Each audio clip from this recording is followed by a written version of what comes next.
Isa sa may pinakamagandang mukha sa showbiz ay walang iba kundi si Janine Gutierrez. Kaya naman maraming nai-inlove dito, pati ang kanyang mga ka-love team ay napapahanga.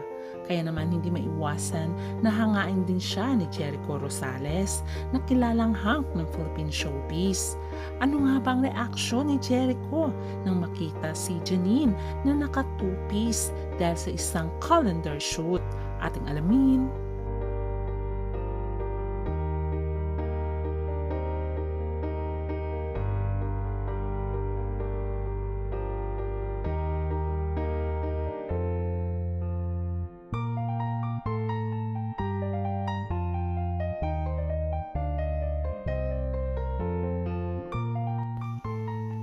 Isa sa maituturing na pinakasikat sa Philippine showbiz ay walang iba kundi si Jericho Rosales. Kaya naman naturing yan siyang hunk of the Philippine movies. Maraming na rin na-receive na award si Jericho Rosales. Until now ay hinahangan pa rin siya dahil sa husay niya bilang aktor at singer. Kaya naman maraming rin ang nalilink sa kanyang mga girls. Ngunit naghiwalay sila ng kanyang matagal ng girlfriend for 10 years na si Kim Jones.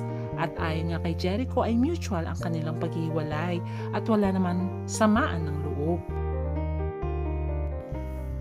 More than a decade din na maging mag-asawa si Kim at Jericho. Pero wala rin silang sinabing dahilan kung bakit sila naghiwalay. Pero inamin ni Jericho na until now ay friends pa rin siya sa kanyang ex-wife at pinaprocess na ang kanilang annulment. Hanggang dumating sa buhay niya si Janine Gutierrez na naka-love team niya sa Lavender Fields. At hinahangaan nga siya ng aktor. At inamin nga ni Jericho nung una ay ayaw niya munang manligaw dito dahil sa tingin niya ay napakabata pa. Pero nung malaman niya yung edad, sabi nga ni Jericho ay pwede naman daw. Kaya pinagpatuloy niya ang pagsusuyo kay Janine Gutierrez.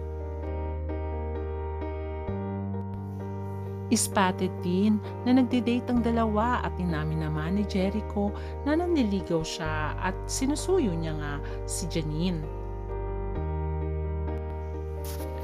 May mga times din na spotted si Jericho sa pamilya nga ni Janine Gutierrez. Tulad na lang ng last birthday ng kanyang mamita na si Pilita Corrales ay nandun din si Jericho. Although walang inaamin ang dalawa kung sila na nga ba o hindi. Siguro sabi ng mga fans ay MU tong dalawang ito dahil nandun ang appreciation at concern nila sa isa't isa. Nito lamang ay nagtrending ang mga opinyon at comment ni Jericho tungkol kay Janine Gutierrez. Si Janine ang bagong endorser ng liquor brand kung saan nag-shooting siya ng napaka-sexy na calendar photoshoot para ire-release ito sa 2025. Makikita naman sa video ito na nag-shoot siya at naka-two-piece at napaka-sexy ni Janine habang kinukuhanan siya.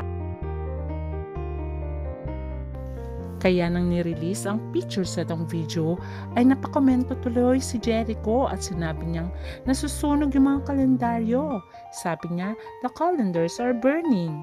Ayon pa sa aktor. Marami ding mga celebrities ang napakomment sa kanyang pictures sa kanyang Instagram tulad na lang ni Gabby Garcia, Maine Mendoza, Sofia Andres at iba pa na napahanga sa kanya. At ganun din naman si Isa Calzado. Pero syempre, ang napansin ng mga fans ay walang iba kundi ang komento nga ni Jericho Rosales na sinabi niyang burning. O diba nakakatuwa? Kaya naman malaki din ang pasasalamat ni Janine sa tiwala sa kanya bilang calendar girl at sinabi niyang, "Thank you, we are happy that you like the final output." Ayon nga kay Janine. Kaya naman kung sa totoong buhay si Janine at Jericho na, although hindi pa naman nila inaamin ang kanilang estado, ay nakakatuwa dahil supportive na boyfriend si Jericho sa kanya. Kaya ano sa tingin nyo? Perfect match ba ang dalawa? Kaya abangan na lang natin in the end kung sila nga ba ang magkakatuluyan Or magkakaroon na nga ba ng forever na pag-ibig si Janine Gutierrez sa katauhan ni Jericho Rosales? Kaya abang-abang na lang tayo sa susunod na kabanata. Bye!